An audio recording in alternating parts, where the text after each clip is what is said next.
Come on, serious suggestions, please. I'm not trying to write a thriller here. It's supposed to be an essay, you understand? An essay. That means facts and logic. Well, if it's facts and logic you're after, you shot yourself in the foot with your choice of research topic, didn't you? The Tatara Suna mystery.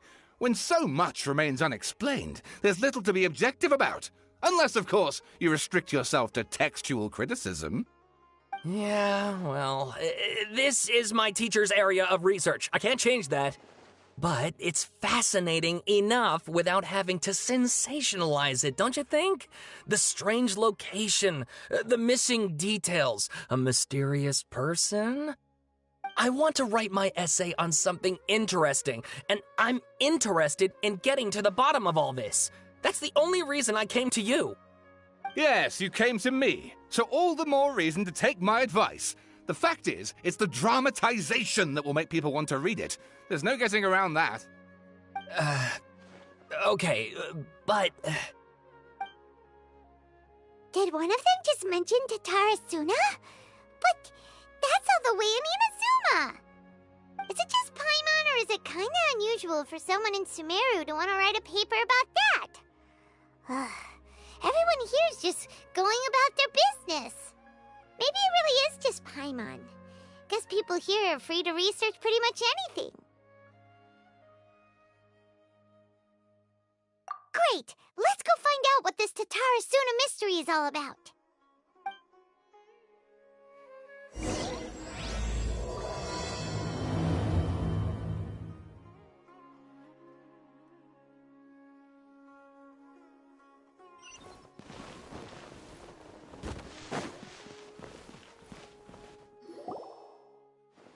All right, I guess I'll go with my textual criticism and your editorial direction for the first draft.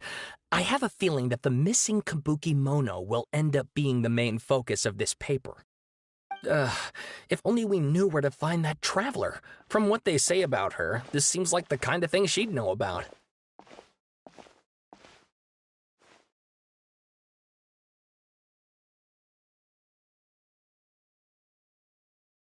Oh, you're the traveler, you say? Hey,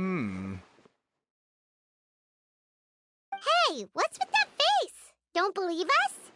No, of course I believe you.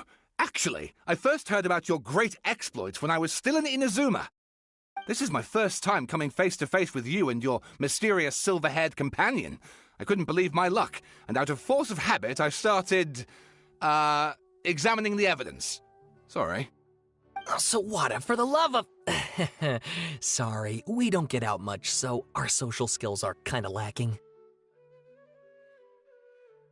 Traveler, I hear you've helped many people a great deal and been to many places. Would you be able to tell us about Tatara Suna? Actually, we don't know much about that place either. In fact, we only came over here because we heard you talking about it and wanted to learn more. I see.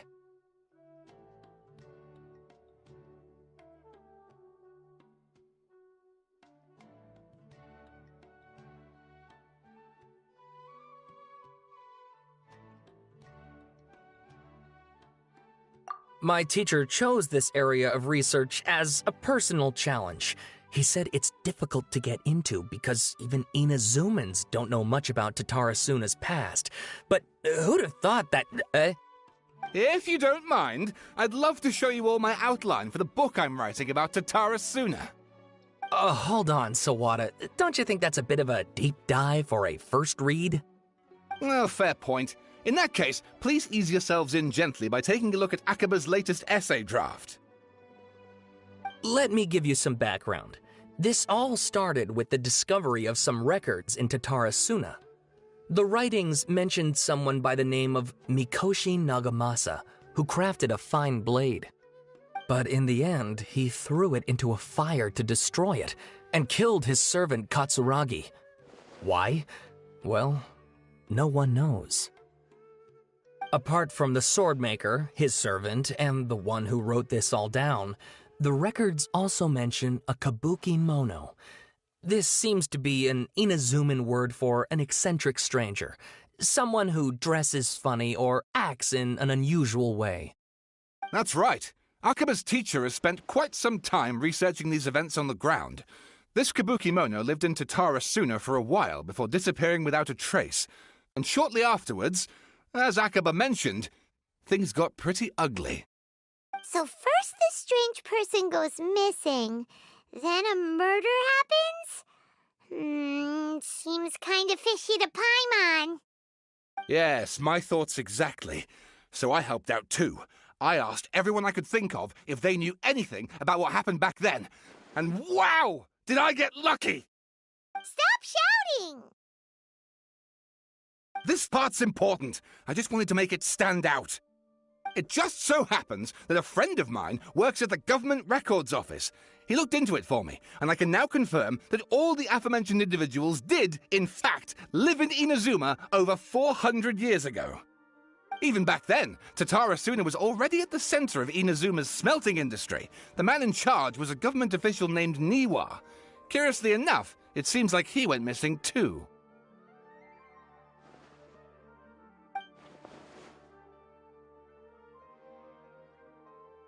Wait, so there are 2 missing people in the story now? That's right! What's more, Niwa is a name with a lot of history to it. Have you ever heard of the great swordsmith clans of Inazuma? Oh, the swordsmiths? Yeah, like Ishin art and so on? Wow, yes. You really know your stuff. That makes things easier. So basically, this Niwa was a distant relative of the Kaidahara clan, the last practitioners of Ishin art. Something then seems to have happened in the Kaidahara clan, leading to their downfall. I don't know the details, but taken in light of everything else going on around that time, it makes you wonder whether it's all connected somehow. The Kaidahara clan? Sawada, you left out the biggest detail of all.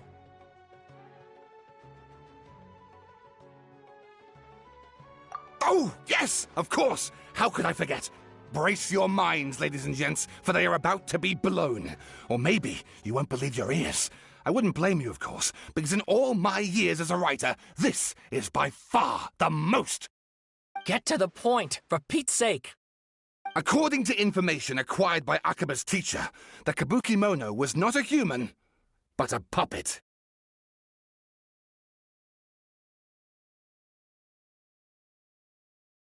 A puppet?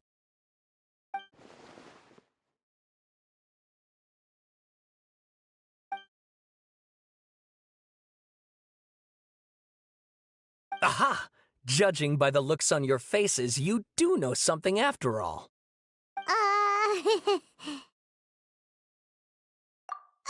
No! Paimon just meant, how creepy. The way you described it makes it sound like a ghost story. I agree, it does. But considering that non-human races in Inazuma are by no means uncommon, spooky events are to be expected. And that's exactly what my book is about. Please, take a look.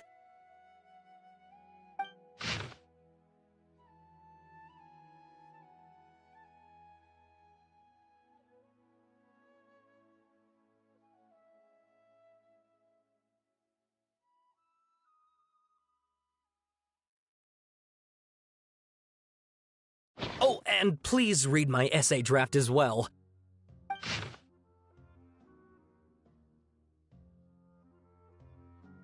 Sawada was encouraging me to follow his more creative approach, but I think essays should be grounded in facts. I don't think explaining everything away with mysterious forces will cut it. Oh, how about if I plug the holes in Sawada's narrative with political intrigue? Like, I could put a turf war between rival factions at the center of the whole series of events. Wait, you're allowed to just make stuff up? Pretty sure you've gone from essay to... Akaba, look. Your teacher has researched this extensively. I've reached out to everyone I could think of. Whatever information we have now is all that there is to know. This is as much detail as you're ever going to get. Besides, if there really was a political power struggle going on at anything like the level you seem to be suggesting, what hope would we ever have of finding out the truth? Good point. Okay, back to the drawing board, I guess. Give me some time. I need to find a new angle on this.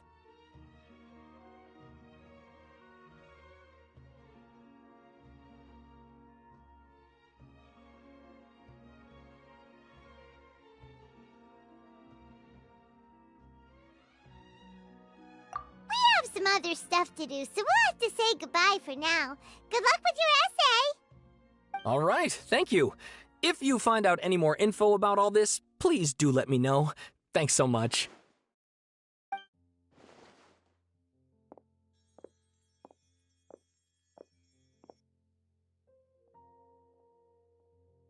Hey, so that thing they were talking about, it has to do with the balladeer, doesn't it? Okay, then even if we did know something about it, we probably couldn't share it with them, huh? After all, we kicked his butt and got him locked up. Information about people like that is usually super confidential, isn't it? If you ask Paimon, Akaba should just pick a different topic. There must be as many essay topics as there are trees in the forest. There's no point in...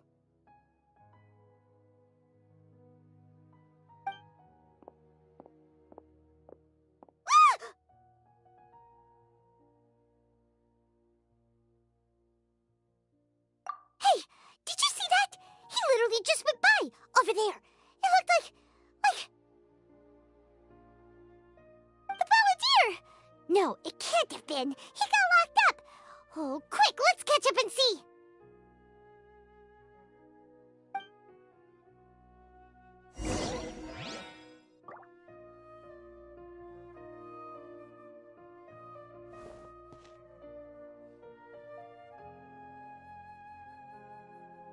But what if Tavad is round?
Traveler, Paimon, there you are.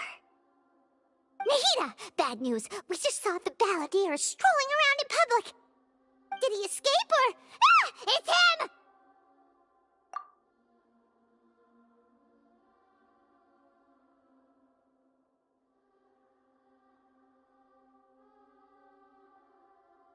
him!